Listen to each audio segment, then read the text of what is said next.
Hello! Aujourd'hui dans cette première vidéo de présentation de Antares, je vais vous parler du véhicule en lui-même.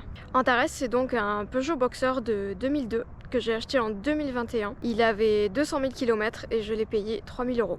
J'ai eu un peu de mal à le trouver parce que c'était pendant la période du Covid et les vannes c'était très recherché. Alors j'ai récupéré une truelle en cadeau avec. C'était pour tenir les portes arrière qui étaient complètement défoncées et qui ne fermaient plus. Donc Antares on croit souvent que c'est un Ducato.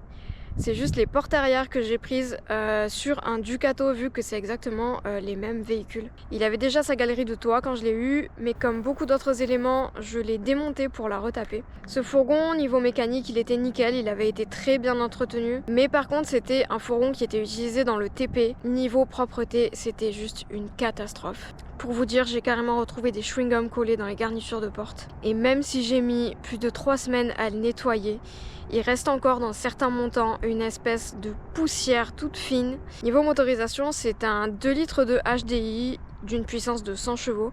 C'est une puissance qui me convient vraiment bien. C'est pas trop nerveux donc c'est robuste.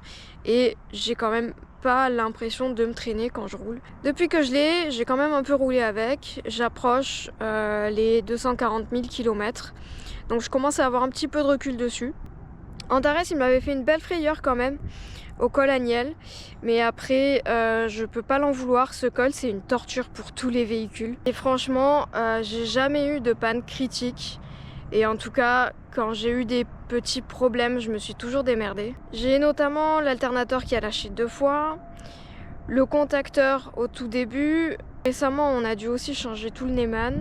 J'ai eu aussi des problèmes de frein, mais bon, c'est un peu normal. C'est à la fois l'usure et le fait qu'on ait mis des lames renforcées à l'arrière qui a déréglé le répartiteur. Ces lames, donc, je les ai remplacées par des lames de Boxer plateau pour le surélever parce qu'il était vraiment très bas à l'arrière, comme j'ai quand même pas mal de poids. Ça m'arrivait régulièrement de toucher les dos d'âne avec l'attelage. Alors depuis le début, j'ai les vitesses qui coincent un peu aussi, mais apparemment ça vient que de la tringlerie. Et franchement, une fois qu'on est habitué, on s'en rend même plus compte. Le pot d'échappement, on l'avait accroché plusieurs fois, donc il fuyait, ça passait plus au contrôle. Au passage aussi, on a un peu modifié l'emplacement du tuyau de liquide de frein parce qu'il était en train de se faire écraser entre le pot d'échappement et la caisse. En ce qui concerne la rouille, qui est quand même un problème assez courant sur les véhicules anciens, Antares n'en a pas énormément, mais je suis quand même pas épargnée. J'en avais pas mal au niveau des passages de roue arrière que j'ai traités. Et puis là je commence à en avoir à l'avant, proche du châssis. Donc ça c'est quelque chose qu'on va s'occuper au printemps, puisque pour faire ça proprement il faut découper la tôle, ressouder une tôle propre, et puis par la même occasion on va changer les coupelles, les amortisseurs avant et rajouter des réhausses au niveau des amortisseurs pour être tranquille et pour avoir aussi un meilleur équilibre vu que l'arrière est maintenant plus haut avec les nouvelles lames. Mon seul regret pour ce véhicule vraiment c'est la hauteur.